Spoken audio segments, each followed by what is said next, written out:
우리 설교 제목이 조금 독특한데요. 우리 같이 한번 읽습니다. 시작. 파레토 뛰어넘기. 자, 느헤미야 3장 28절로 32절까지의 말씀 우리 함께 읽습니다. 시작.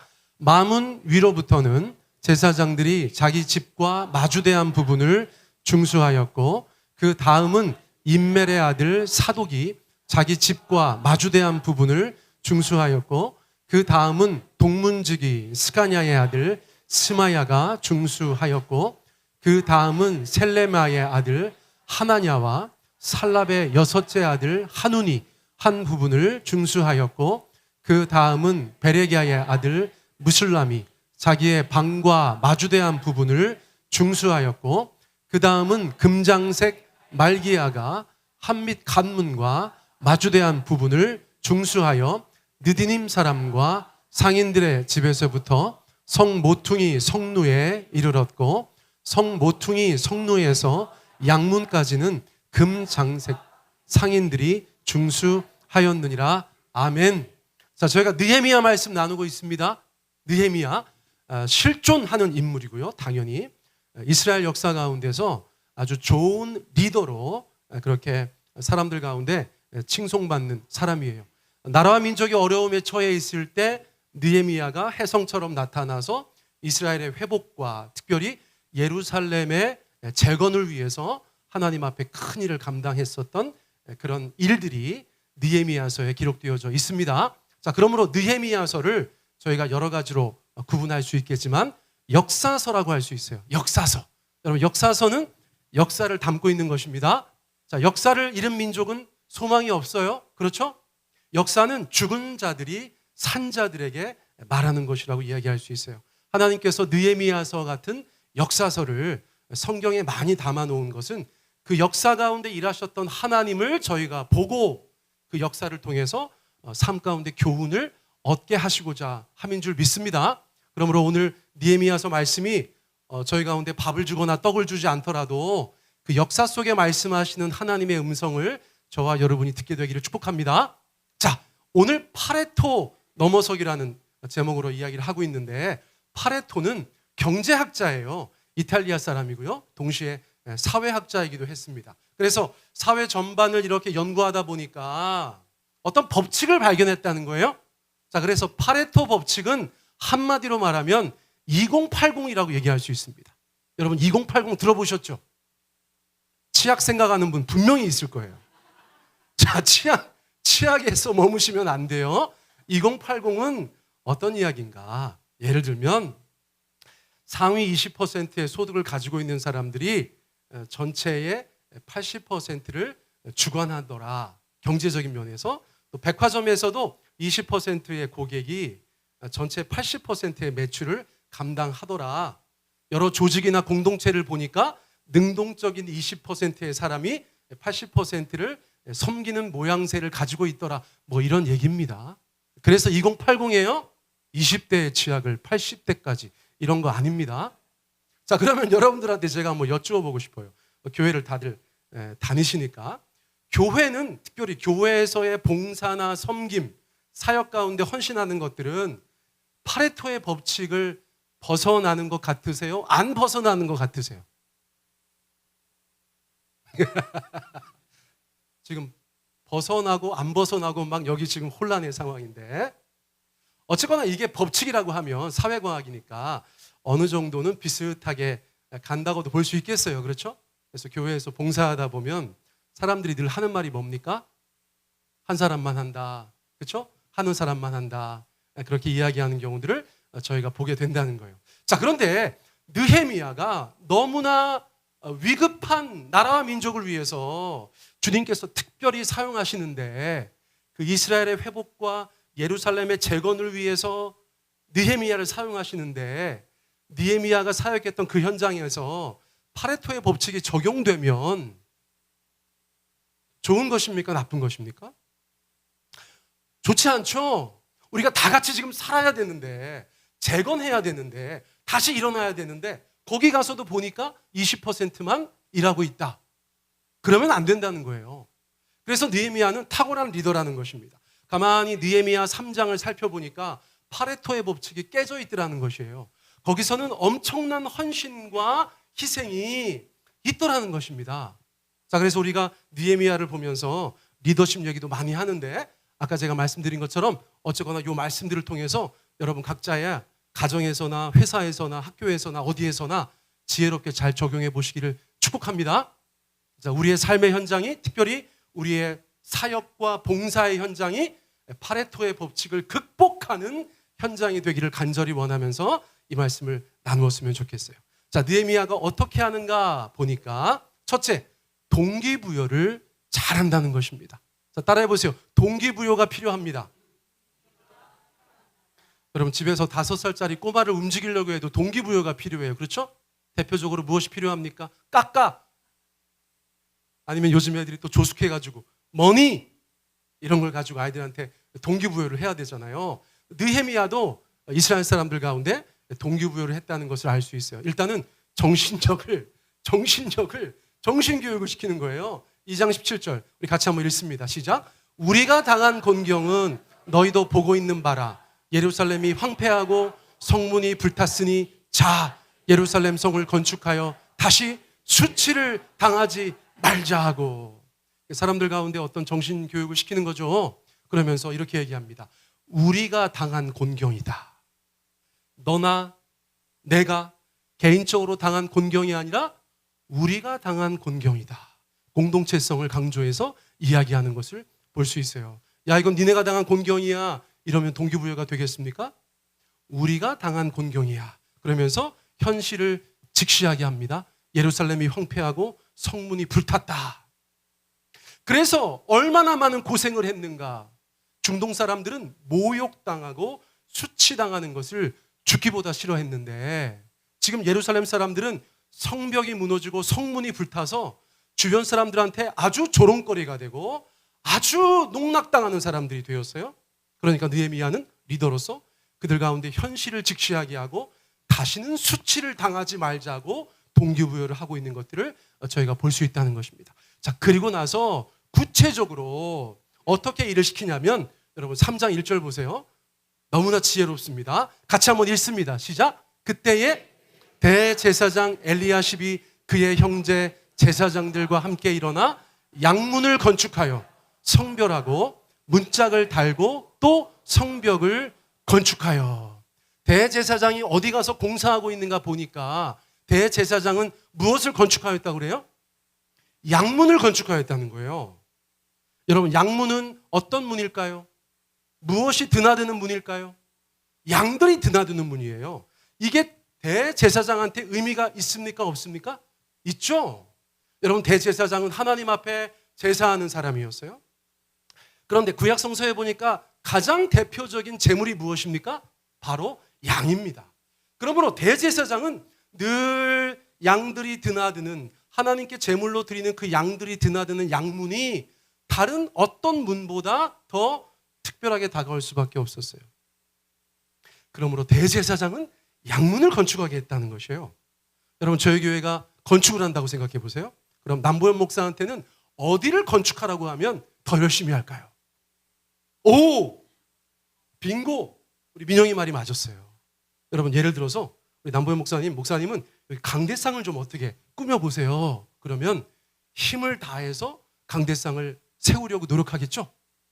아, 제가 이 강대상 갑자기 생각납니다. 이거 어느 분께서 여러분 제가 말씀은 안 드렸지만 이거 지정해서 헌금해 주신 거예요. 여러분 저희 인테리어 하면서 마지막에 들어온 물건이 뭔지 아세요? 기억 안 나세요? 이 강대였어요. 여러분 왜 그랬을까요? 왜 늦게 왔을까요? 네? 제가요 인터넷 중독이었어요 그때. 이걸 찾느라고 여러분 이거 뭐 별거 아닌 것처럼 보일지 모르겠지만 여러분 저희 교회 예배당 사이즈에 이런 분위기에 여러분 정말 적합한 강대를 찾으려고 노력했어요. 여러분 생각해 보세요. 여기 막 이따만한 거 있다고 생각해 보세요. 여러분 제가 거기 서가지고 안 어울리잖아요. 이거 너무 잘 어울리지 않습니까? 너무 제가 강요하나? 그래서 여러분 제가 가만히 생각해 보니까 대제사장한테 다른 문 맡기는 것보다 양문을 맡기는 게 좋다는 거예요. 그리고 또 3장 말씀 가만히 보다 보면 저런 말씀 굉장히 많습니다. 자, 노란 글씨만 읽어보세요. 시작. 자기 집과 마주대한 곳을 중수하였다. 중수했다는 것은 건축하고 보수하고 공사했다는 뜻인데, 여러분들이 만약에 무너진 성벽을 재건하려고 하는데 자기 집 앞에를 담당시키면 열심히 하겠어요? 안 하겠어요? 당연히 열심히 하죠. 여러분, 다른 성벽은 다 완성됐는데 우리 집 앞에 있는 성벽만 엉망이라고 생각해 보세요. 불안하겠죠? 그러니까 자기 집 앞에 있는 성벽을 중수하라 그러니까 너무나 열심히 했다는 것이에요. 이 모든 것들이 동기부여가 분명히 되는 느헤미야의 리더십에 포함된다는 것입니다. 설교 준비하다 보니까 너무 부러워요. 느헤미야의 지혜가 부러워요. 리더십이 부러워요. 여러분, 저도 여러분들한테 동기부여 잘하고 싶어요. 우리 목자님들, 목녀님들도 목원들한테 동기부여 잘하고 싶어요. 우리 부서를 담당하는 분들도 동기부여 잘하고 싶어요. 그런데 때로는 못할 때 있잖아요. 그렇죠? 그럴 땐 주님께서 우리 가운데 동기부여 해주시는 것 같아요. 할렐루야. 여러분, 제가 왜 목회를 하고 있습니까? 저 민영이랑 3부 때 늘 이래요. 3부가 기다려져요. 예. 저의 공식 설교 어시스턴트입니다. 부르셔서요. 여러분, 부르시는 게 무슨 동기부여가 됩니까? 저를 어릴 적에 부르시면서 야, 내가 너 잘 먹고 잘 살게 해주시겠다. 그런 말씀 하신 적 있을까요? 없을까요? 없죠. 당연히 없죠. 내가 너에게 부귀영화를 누리게 해주겠다. 그런 말씀 하셨을까요? 안 하셨을까요? 안 하셨죠. 다들 알고 계셨구나. 그런데 왜? 어떤 동기가 부여된 거예요? 맞습니다. 이건 그냥 제가 대단히 개인적인 체험이기 때문에 어디 가서 자주 말씀을 못 드리는데 21살 때 어느 날 정말 문맥이 없어요. 뜬금없이 제가 거리를 걷고 있는데 제 마음에 감동 같은 음성 같은 감동이 있었어요. 여러분, 이 말씀입니다. 그럼 같이 한번 읽어볼까요? 시작. 세 번째 이르시되 요한의 아들 시몬아 네가 나를 사랑하느냐 하시니 베드로가 주님 모든 것을 아시오매 내가 주님을 사랑하는 줄을 주님께서 아시나이다. 예수께서 이르시되 내 양을 먹이라. 21살 그 젊은 저에게 주님께서 마음에 그렇게 감동하시는데 이건 정말 어떤 감동이 있는 것이에요. 그래서 저도 모르게 성경을 따라서 답을 했어요. 내가 주님을 사랑하는 줄 주께서 아십니다. 여러분, 주님께서 저에게 하셨던 가장 강력한 동기는 무엇이냐면, 동기부여는 무엇이냐면 사랑이에요. 사랑. 여러분, 우리가 하나님의 나라를 위해서, 하나님을 위해서, 주님의 몸된 교회를 위해서 할 때 아까 말씀드린 것처럼 이런저런 동기부여가 가능합니다. 그렇죠? 그런데 그 중에 최고의 동기부여는 무엇이 되어야 합니까? 하나님을 향한 여러분들의 사랑이어야 되는 줄 믿습니다. 여러분, 사랑해 보셨어요? 여러분, 사랑하는 대상들이 있으시죠? 누가 됐든지? 여러분, 우리가 어떤 사람을 위해서 가장 많이 희생하고 헌신할 수 있습니까? 사랑하는 사람이에요. 사랑하는 사람.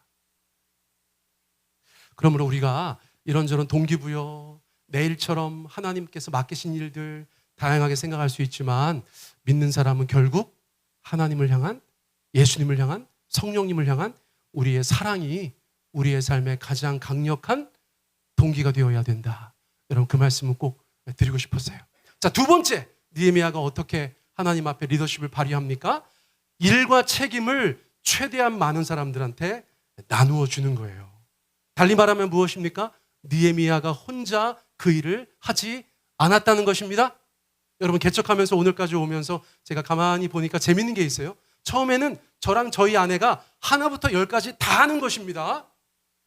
그런데 교회가 성장하고 성숙한다는 것은 어떤 의미가 있을까요? 하던 일들을 조금씩 나누어 준다는 의미가 있더라고요. 그래서 지금은 여러분, 저희 교회가 대단히 큰 교회 아니지만 많은 분들께서 이 교회 안에서 각자의 일과 책임을 나누고 있다는 것에 저는 감사합니다. 너무나 감사해요. 여러분, 느헤미야 보세요. 75명의 리더에게 42개의 구역을 나누어서 맡겼다는 거예요. 10개의 성문이 포함되어져 있고 4개의 망대가 있었는데요. 그 모든 것들을 느헤미야 혼자 하지 않고 75명의 리더에게 맡겼다는 것입니다. 그러니까 각자 책임감을 가지고 그 일을 잘 감당할 수 있었다는 것이에요. 약간 선의의 경쟁도 하면서 그 일을 감당할 수 있도록 하였다는 것입니다. 여러분, 이 또한 리더의 지혜라고 저희가 볼 수 있는 것이에요. 여러분, 여전히 우리가 사는 모든 세상에, 가정이나 교회나 우리의 학교나 직장에도 우리가 맡아서 해야 될 여러 가지 선한 일들이 많이 있는 줄 믿습니다.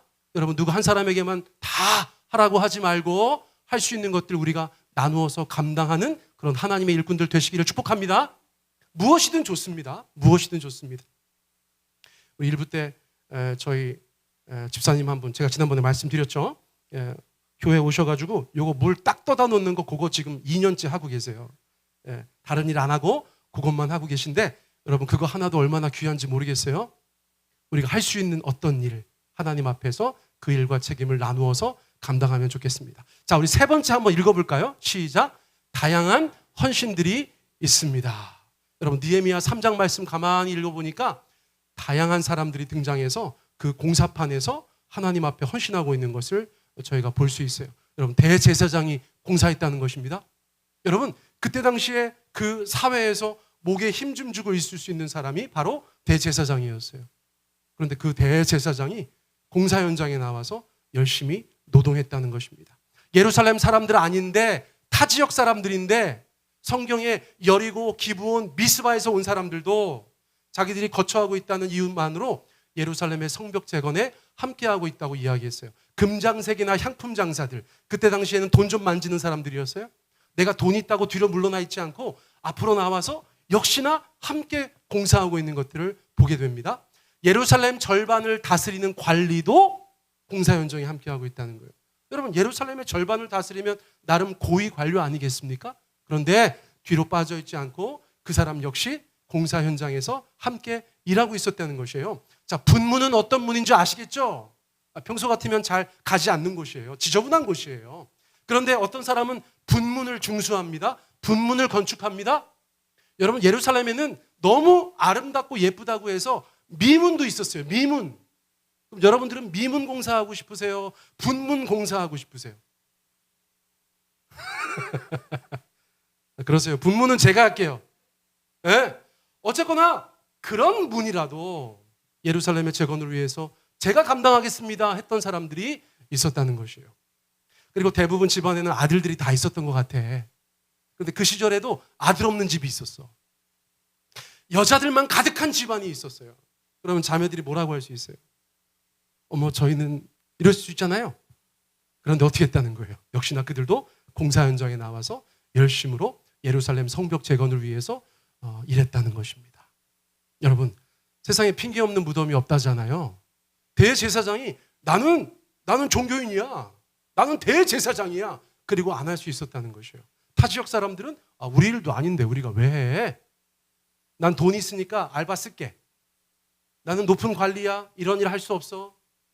그 더러운 일은 다른 사람 시키세요. 우리는 여자예요. 기타 등등 자기들만의 핑계를 가지고 얼마든지 그 공사 현장에 나오지 않을 수 있다는 거예요. 그런데 공동체를 향한, 하나님을 향한 그들의 마음이 각자의 핑계를 다 이기고 그 현장에 나와서 예루살렘의 회복과 재건을 위해서 일할 수 있도록 했다는 것입니다. 2025년 맞이하면서 느헤미야 설교하니까 너무 좋은 것 같아. 여러분, 다양한 헌신들이 여러분들의 삶 가운데 있으시기를 축복합니다. 가정에서, 교회에서, 여러분들 직장과 그리고 학교에서, 우리의 모든 삶의 자리에서 내가 해야 하는 그 마땅한 일을 주님 앞에 감당하는 그런 모든 성도님들 다 되시기를 축복합니다. 자, 마지막이에요. 마지막. 여러분, 느헤미야의 공사 현장에는 칭찬과 격려가 있었습니다. 우리 한번 따라해 보실까요? 칭찬은 고래도 춤추게 한다. 이게 언제부터 들었던 얘기인지 모르겠어요. 여러분, 칭찬받으면 화나세요? 누가 격려하면 짜증나세요?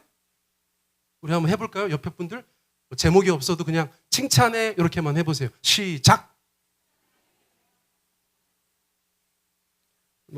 좀 화내는 분들이 계신 것도 같고. 좀 짜증내는 분도 있으신 것 같고, 여러분 칭찬받고 격려받는 거 싫어하는 사람이 어디 있습니까? 그렇죠? 느헤미야서를 가만히 보면 그 가문의 대표자들의 이름을 다 적어두었어요. 여러분 느헤미야서는 역사서라고 말씀드렸습니다.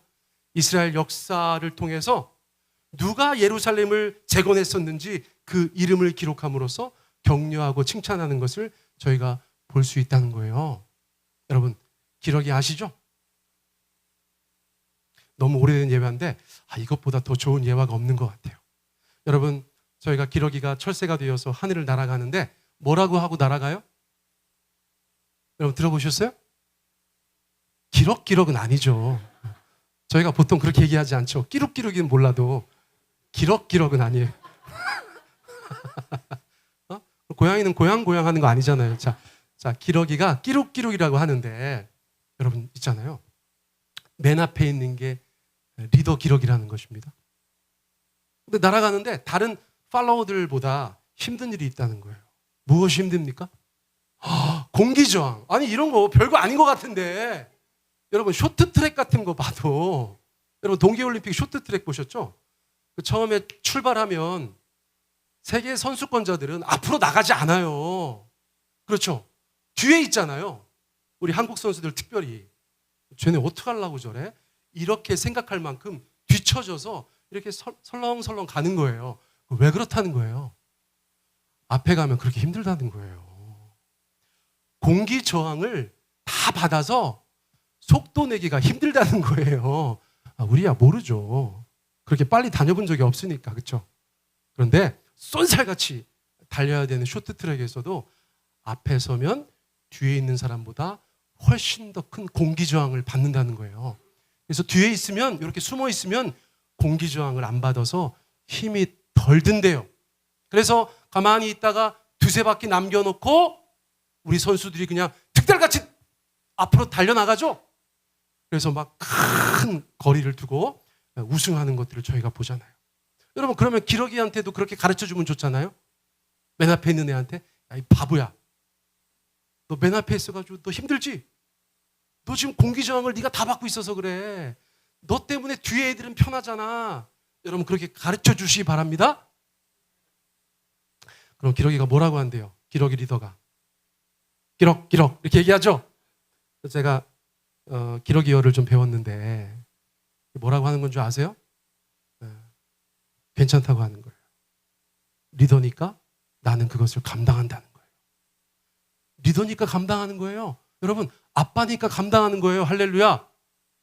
우리 목자니까 감당하고 있는 거예요. 우리 부서의 부장이니까 감당하고 있는 거예요. 우리 팀장이니까 감당하고 있는 거예요. 여러분 리더로서 그 역할을 감당해야 되는 사람이기 때문에 감당하고 있는 거예요. 근데 중요한 건 뭐냐면 그 뒤에 있는 기러기들이 뭐라고 한다는 거예요. 뭐라고 한다는 거예요. 날아가면서 우리가 듣잖아요. 끼룩끼룩끼룩 하고 날아가는데 가만히 들어보니까 앞에 있는 기러기를 격려하는 소리라는 거예요.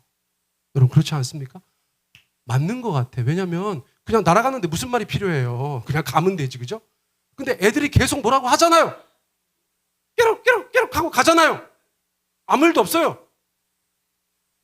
조류학자들이 연구해 보니까 그게 리더를 격려하는 거래요. 여러분들 우리 교회에서 우리 목자님들 격려하시기 바랍니다. 여러분 집에서 우리 엄마 아빠들 격려하시기 바랍니다. 그리고 더 넓게 우리 모든 구성원들 서로 칭찬하고 격려했으면 좋겠어요. 여러분 그런 공동체를 주님께서 기뻐하시는 것 같아요. 오늘의 짧은 설교를 마칩니다. 여러분들 우리 모든 삶의 자리에 동기부여가 필요합니다. 여러분 서로에게 동기부여 잘 하시기 바라고, 믿는 사람에게 가장 큰 동기부여는 뭐라고요? 주님을 향한 사랑, 우리 서로를 향한 사랑, 여러분 그것임을 잊지 마세요. 그리고 일과 책임을 나누어서 하면 좋겠고, 공동체를 향한 다양한 헌신들이 우리 안에 있으면 좋겠어요. 그리고 서로 칭찬하고 격려하는 그런 우리의 가정과 교회가 되었으면 좋겠습니다.